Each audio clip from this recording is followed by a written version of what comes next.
बसपा की बारी आई, अब बसपा की बारी आई। दिखा दीजिए ये रामगढ़ विधानसभा है। यहाँ के लोग तुम जैसे सियारों के पीछे नहीं, शेर के पीछे चलते हैं। सारे लोग जो यहाँ इस रामगढ़ विधानसभा के नौजवान साथी शेर है, और शेर ही लड़ाई जीतता है। गीदड़ों की फौज कभी लड़ाई नहीं जीतती है। तो मेरे भाई, मेरे अभिभावक, आप ही मेरे मंत्री हो, आप ही मेरे मुख्यमंत्री हो, आप ही मेरे सब कुछ हो, आप ही मेरे भगवान हो। आप ही की बदौलत पिंटू यादव चुनाव लड़ रहा है। मैं घर से निकलता हूँ, खाली जेब निकलता हूँ। मैं घर से निकलता हूँ, खाली जेब निकलता हूँ, और रात को घर पहुँचता हूँ तो मेरे जेब में आप माताएं, बहनें, भाई पैसा डालते हो, और वही पैसा मैं रात को 12 बजे 1 बजे बैठ के गिनता हूँ, और गाड़ियों को तेल का पैसा दे के फिर अगले दिन मैदान में कूद जाता हूँ। धन्य है मेरी माताएं, बहनें, अभिभावक रामगढ़ के। आप लोगों ने अपने भाई, अपने बेटे को इतना कर्ज के तले दबा दिया है कि वे पिंटू यादव अगर रामगढ़ विधानसभा में 7 जन्म भी ले तो ये कर्ज नहीं पूरा होने वाला है।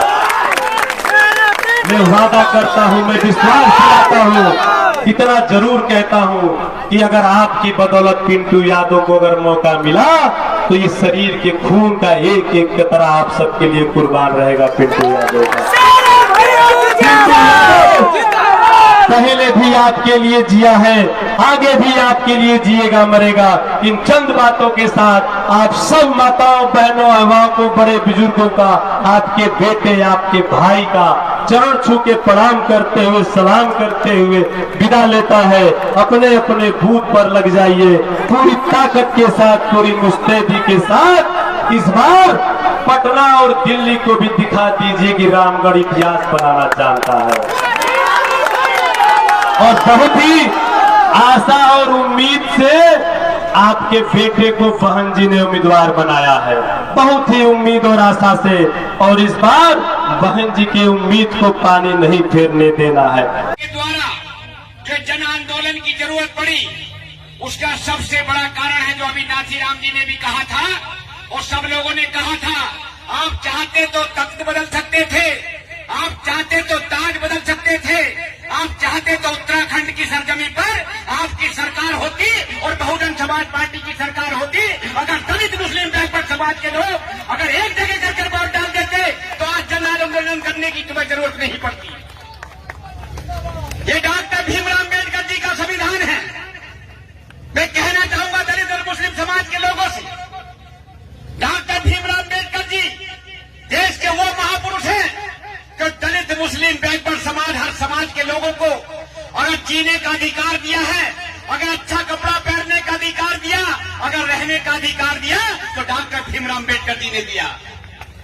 जब डॉक्टर भीमराव अम्बेडकर जी नहीं थे और जब देश में अंग्रेजों का राज था, और डॉक्टर भीमराव अम्बेडकर जी, पंडित लाल जवाहरलाल नेहरू और गांधी राज पार्टी जब देश में आजादी की लड़ाई लड़ रहे थे, तो उस बीच में भी, उसमें भी आपका अधिकार छीना जा रहा था। मगर मैं मुस्लिम समाज के लोगों से भी कहना चाहूंगा कि हमारे नबी करीम सल्लल्लाहु अलैहि वसल्लम ने फरमाया है, अगर आप कहीं सफर पर जा रहे हो और आप मंजिल भटक जाते हो और आपको कोई मंजिल पर रास्ता नहीं मिलता, और कोई मुसाफिर अगर आपको रास्ता दिखाता है और आप मंजिल तक पहुंच जाते हो, और वही मुसाफिर कभी आपके दरवाजे के आगे को गुजरे, तो आप उसे एक गिलास पानी पिला देना, मैं समझूंगा कि आपने एहसान उतारने का काम किया है। अल्लाह के नबी ने कहा है, 2 रास्ते दिए हैं, एक दीन का, एक दुनिया का। दीन का है 5 टाइम नमाज पढ़ने का, और दुनिया का रास्ता है सही रास्ते की तरफ जाना। हम कौन से नबी करीम सल्लल्लाहु अलैहि वसल्लम के रास्ते पे चल रहे? अरे जब देश का आजाद हो रहा था और गोलमेज सम्मेलन इंग्लैंड के अंदर बुलाया गया और अंग्रेजों ने बैठे कहा कि हम आज आपके देश को आजाद करना चाहते हैं, तो वही कांग्रेस के लोग, वही मनुवादी लोग जिनकी आज आप दुहाई देते हैं, जिनके आज आप साथ देते हैं, उन लोगों ने रात को अंग्रेजों, संयुक्त राष्ट्र में बैठे अंग्रेज से कहा कि वोट का अधिकार उसे मिलना चाहिए जिसके पास 12.5 एकड़ जमीन हो। वोट का अधिकार उसे मिलना चाहिए जो मिडिल पास हो। मैं पूछना चाहता हूं दलित समाज, मुस्लिम समाज, बैकवर्ड समाज के लोगों से, कितने लोगों के पास 12.5 एकड़ जमीन थी? कितने लोग मिडिल पास थे? देश के अंदर 14.5% 85% देश के दलित मुस्लिम बैकवर्ड समाज के लोगों पर न 12.5 एकड़ जमीन थी और न मिडिल पास थे। प्रस्ताव रखा गया कि वोट का अधिकार, राजा चुनने का अधिकार उसे मिलेगा जिसके पास 12.5 एकड़ जमीन होगी। ऐलान कर दिया कि देश का राजा वो चुना जाएगा जिसके पास 12.5 एकड़ जमीन होगी, जो मिडिल पास होगा। गांधी एक पार्टी, पंडित जवाहरलाल नेहरू और जितने क्रांतिकारी लोग थे तालियां बजा दी कि बहुत अच्छा हुआ, देश आजाद हो गया। पर कोने में बैठे डॉक्टर भीमराव अम्बेडकर जी ने ताली नहीं बजाई, हमारे महापुरुष ने ताली नहीं बजाई। तो अंग्रेज ने कहा, भाई डॉक्टर भीमराव अम्बेडकर जी क्या तुम नहीं चाहते देश आजाद हो? तो डॉक्टर भीमराव अम्बेडकर जी ने क्या कहा था मेरे मुस्लिम समाज के लोगों? उन्होंने कहा था कि मैं ताली कैसे बजाऊं? देश में आपकी आजादी से उन लोगों को आजादी मिली है जो 15% लोग तुम्हारे गुलाम हैं। अरे हमें आजादी कहां मिली? हम तो 85% लोग इनके गुलाम हैं। तो जब अंग्रेज ने कहा कि तुम क्या चाहते हो, तो वो भी जानते हैं कि सबसे विद्वान कौन बैठा है ये व्यक्ति। तो डॉक्टर भीमराव अम्बेडकर जी ने कहा था, चाहे दलित हो, चाहे मुस्लिम हो, चाहे बैकवर्ड हो, चाहे अपर कास्ट गरीब तबके के लोग हो, जिस मेरी बहन बेटी मेरे भाई की उम्र 21 साल हो जाए उसे वोट का अधिकार मिलना चाहिए जब मेरा देश आजाद होगा। तो हमें कहां से वोट का अधिकार मिला? आप कहते हैं कि हम शहजाद भाई को विधायक बनाएंगे, आज हम सत्येंद्र भाई को विधायक बनाएंगे, आज जमील अहमद साहब को विधायक बनाएंगे। अगर हमें वोट का अधिकार डॉक्टर भीमराव अम्बेडकर जी न देते तो हम कहां से विधायक बनाते? यही वही कांग्रेस के लोग हैं, यही वही कांग्रेस पार्टी के लोग हैं। जब डॉक्टर भीमराव अम्बेडकर जी सन 1950 में चुनाव लड़े थे और वोट का अधिकार आपको दिलाया था, तो बात याद थी डॉक्टर भीमराव अम्बेडकर जी की कि दलित मुस्लिम समाज के, बैकवर्ड समाज के लोगों को वोट का अधिकार डॉक्टर भीमराव अम्बेडकर जी ने दिया है। तो सन 1950 में उन्हीं के किए तो उनके सामने चुनाव लड़ा दिया गया और उन्हें पार्लियामेंट का चुनाव हरा दिया गया कि जिससे कि पार्लियामेंट न पहुंच सके। तो जब खैरुल जमा साहब के बंगाल से जो सीट बंगाल में है, वहां के मैं मुस्लिम समाज के लोगों से कहना चाहता हूं कि दलित मुस्लिम बैकवर्ड समाज का पहले से मेल छोड़ है, इन्होंने पहले से बलिदान दिया है। खैरुल जमा साहब का प्रतिनिधिमंडल दिल्ली डॉक्टर भीमराव अम्बेडकर जी के पास गया, उनसे कहा कि हम तुम्हें दोबारा पार्लियामेंट भेजना चाहते हैं। तो डॉक्टर भीमराव अम्बेडकर जी ने कहा, सरकार बनने जा रही है, मैं पार्लियामेंट कैसे पहुंच जाऊंगा, मैं चुनाव हार चुका हूं। तो खैरुल जमा साहब ने कहा मुस्लिम समाज के प्रतिनिधिमंडल ने कि हमारे एमपी साहब वहां से इस्तीफा देंगे और हम तुम्हें चुनाव लड़ाएंगे और पार्लियामेंट भेजने का काम करेंगे। क्यों कहा था? इसलिए कहा था कि उन्हें वोट का अधिकार दिया था डॉक्टर भीमराव अम्बेडकर जी ने। दलित समाज, बैकवर्ड समाज, मुस्लिम समाज के लोगों ने सोचा अगर डॉक्टर भीमराव अम्बेडकर जी पार्लियामेंट में पहुंचे तो हमारे अधिकारों की लड़ाई कौन लड़ेगा? तो जब डॉक्टर भीमराव अम्बेडकर जी को 70% वोट पड़ा दलित मुस्लिम बैकवर्ड पार प्रजापत अपर कास्ट गरीब तबके के लोगों का, और जब पार्लियामेंट पहुंचे तो उस सीट को भी पाकिस्तान में भेज दिया गया, इसलिए कि तुम्हारे अधिकारों की लड़ाई न लड़ सके। तो जब डॉक्टर भीमराव अम्बेडकर जी ने सोचा कि जिन दलित बैकवर्ड मुस्लिम समाज के लोगों ने मुझे एमपी बनाया, अपनी सीट से इस्तीफा दिया, आज मैं उनकी लड़ाई कैसे लड़ूंगा? तो संयुक्त राष्ट्र में गए, उन्होंने कहा कि ऐसे ऐसे मुझे लोगों ने इस्तीफा देकर चुनाव लड़ाया है, अगर मैं पार्लियामेंट नहीं पहुंचा तो कैसे उनकी लड़ाई लड़ूंगा? तो जब उस सीट को हिंदुस्तान से, पाकिस्तान से हिंदुस्तान लाया गया और डॉक्टर भीमराव अम्बेडकर जी को पार्लियामेंट में बैठाया गया। दूसरी बात कहने चाहता हूं मैं, जब पार्लियामेंट में पहुंचे और संविधान समिति के अध्यक्ष बनाए गए, मैं कहना चाहता हूं इस मत के माध्यम से, ऐ दलित मुस्लिम बैकवर्ड समाज के लोगों, जब डॉक्टर भीमराव अम्बेडकर जी संविधान लिख रहे थे तो उस टाइम दलित मुस्लिम बैकवर्ड समाज के लोगों का ध्यान रख रहे थे। उन्होंने लिख दिया था, गौर करने की बात है, नबी करीम सल्लल्लाहु अलैहि वसल्लम के रास्ते पर चलने की जरूरत है, जो हक किसी ने हमें दिया हो तो उतारने की जरूरत है। जब संविधान लिख रहे थे तो संविधान में लिख दिया था बंटवारे के वक्त जो मुस्लिम पाकिस्तान जाना चाहता है जा सकता है, जो हिंदुस्तान में रहना चाहता है रह सकता है। ये डॉक्टर भीमराव अम्बेडकर जी के कलम से लिखा है।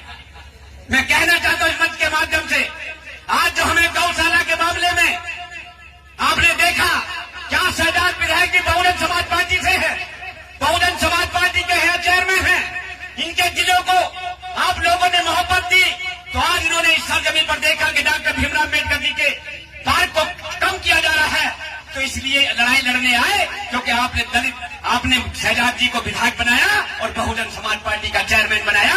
जिन चेयरमैन ने इस प्रस्ताव को गलत तरीके से करा था, आज धरना देने वो यहां नहीं आते अगर आप बहुजन समाज पार्टी का चेयरमैन और विधायक न बनाते। और अगर यही बात आप पूरे उत्तराखंड में दोहरा दो, मैं कहता हूं दलित मुस्लिम बैकवर्ड समाज के लोगों को, सन 1995 में जब पहली बार सरकार बनी तो बहन कुमारी मायावती जी ने जितनी ग्राम समाज की जमीनें पड़ी थी, जितनी गैर भूमियां पड़ी थी, सबके पट्टे काटकर दलित समाज के लोगों को उत्तर प्रदेश में सम्मान देने का काम किया। और मुस्लिम समाज के लोगों से कहना चाहता हूं, सन 1995 में भारतीय जनता पार्टी के सहयोग से सरकार बनी और 1993 में बहुजन समाजवादी पार्टी की सरकार थी। गौर करना इस मेरी बात पर, और दो बात कह के बात खत्म करूंगा। 93 में सरकार थी, मुस्लिम पर्सनल वोट लेकर फाइल पहुंचे, उन्होंने कहा कि हमारा एक ऑप्शन का आयोग का गठन कर दो। तो माननीय मुलायम सिंह यादव जी ने सन 1993 में उस फाइल को वापस कर दिया और आजम खान साहब के पास भेजा। और आजम खान साहब ने क्या कहा था कि हम खैरात देते हैं, खैरात लेते नहीं हैं। इलेक्शन आयोग के गठन का मतलब क्या था? इलेक्शन आयोग का गठन करा तो मदरसा बोर्ड का गठन हुआ, और मदरसा बोर्ड का गठन हुआ तो उर्दू टीचर रखे गए। सन 1995 में जब बहुजन समाज पार्टी की सरकार बनी तो मान्यवर कांशीराम जी के पास उसी फाइल को लेकर पहुंचे और मान्यवर कांशीराम जी से कहा कि हमारा इलेक्शन आयोग का गठन कर दो। मान्यवर कांशीराम जी ने पढ़ा कि बहुजनों का हित में है, मुसलमानों के हित में है, तो उत्तर प्रदेश की शेरनी बहुजन समाज पार्टी की राज्य अध्यक्ष बहन कुमारी मां जी के पास फोन किया मान्यवर कांशीराम जी ने कि तुरंत मंत्रिमंडल की बैठक बुलाओ और इलेक्शन आयोग का गठन करो, और आयोग को पास कर दिया गया। तुरंत मंत्रिमंडल की बैठक बुलाई, कानून को पास कर दिया गया। जब इलेक्शन आयोग का गठन हुआ तो मदरसा बोर्ड का गठन हुआ, उर्दू टीचर रखे गए, और बैकवर्ड समाज के लोगों के लिए कौन जानता था? मैं कहना चाहता हूं मंच के माध्यम से, बाल पिट्टापा सैनिक, गुर्जर जाट, जनसांग शेखर, गुर्जर समाज के लोगों को, पाल समाज के लोगों को, पिट्टापा समाज के लोगों को, हर समाज के लोगों को दर्जा राज्य मंत्री बनाकर, कैबिनेट मंत्री बनाकर, राज्यसभा भेजकर बहुजन समाज पार्टी की नेता बहन कुमारी मायावती जी ने हर समाज को सम्मान देने का काम किया, हर गुलदस्ता सजाने का काम किया। अगर आप चाहते हो और आप आगे भी ये चाहते हो डॉक्टर भीमराव अम्बेडकर जी, और मैं कहना चाहता हूं भारतीय जनता पार्टी के लोगों से, क्या भी आपने देखा जब डॉक्टर भीमराव अम्बेडकर जी की जयंती पर आपने कई गांवों में जा जाकर डॉक्टर भीमराव अम्बेडकर की जयंती मनाने का काम किया। आपने मीडिया के माध्यम से ये दिखाने का काम किया कि भारतीय जनता पार्टी खूब पूरी ताकत से डॉक्टर भीमराव अम्बेडकर जी का सम्मान कर रही है। और मैं पूछना चाहता हूं मंच के माध्यम से कि आप उधर सम्मान करने का काम करते हैं और उधर डॉक्टर भीमराव अम्बेडकर जी के कार्य को कम करने का काम करते हैं। अरे आपको तो अगर सम्मान करने का काम किया है तो आपको आज के बाद जरूरत नहीं पड़नी चाहिए धरने की। जो ये भारतीय जनता पार्टी सरकार है, ये तुरंत ये ऐलान करे, कल के अखबार में छपे कि हमने डॉक्टर भीमराव अम्बेडकर जी के अम्बेडकर पार्क को 2 बीघे नहीं 4 बीघे जमीन देने का प्रस्ताव पास कराने का अनुरोध करें। ये ढोंगा दिखाने से क्या फायदा है? अरे मोहब्बत करो तो दिल से करो, दिखावे से कोई फायदा नहीं है। और ये बहुजन समाज पार्टी के लोग हैं, ये डॉक्टर भीमराव अम्बेडकर जी को मानने वाले लोग हैं। अरे डॉक्टर भीमराव अम्बेडकर जी को दलित, मुस्लिम, बैकवर्ड, पाल, पिट्टापा, सैनी, मौर्य, जाट, गुर्जर, अपर कास्ट, गरीब तबके के लोग, और आज आपने देख लिया कि सारे देश के लोग डॉक्टर भीमराव अम्बेडकर जी को मानते हैं।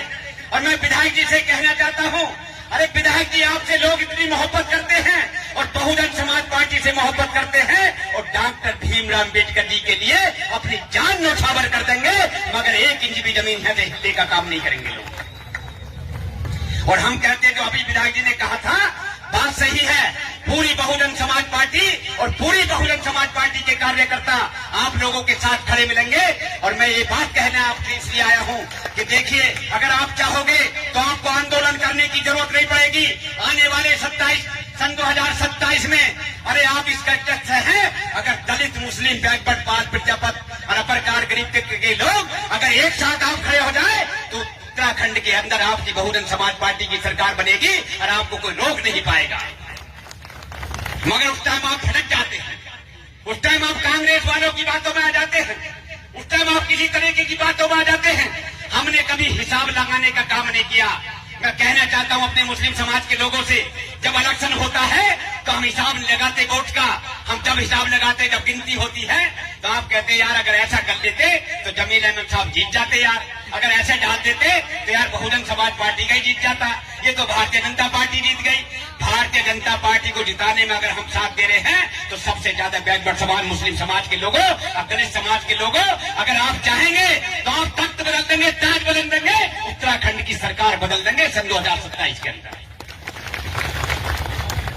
तो इसलिए मैं आप लोगों से कहना चाहता हूं कि आने वाला समय आपका है। अगर आपको इस आंदोलन से बचना है और आपको डॉक्टर भीमराव अम्बेडकर जी के रास्ते पर चलना है तो डॉक्टर भीमराव अम्बेडकर जी ने सब समाज को सम्मान देने का काम किया है और बहुजन समाज पार्टी की नेता बहन कुमारी मायावती जी ने हर समाज को बराबर का सम्मान दिया है। अगर देश में कोई भाईचारा चाहती है तो बहुजन समाज पार्टी की नेता बहन कुमारी मायावती चाहती है। इसलिए मैं आप लोगों से ज्यादा उठना कहते हुए यही बात कहकर अपनी बात खत्म करूंगा।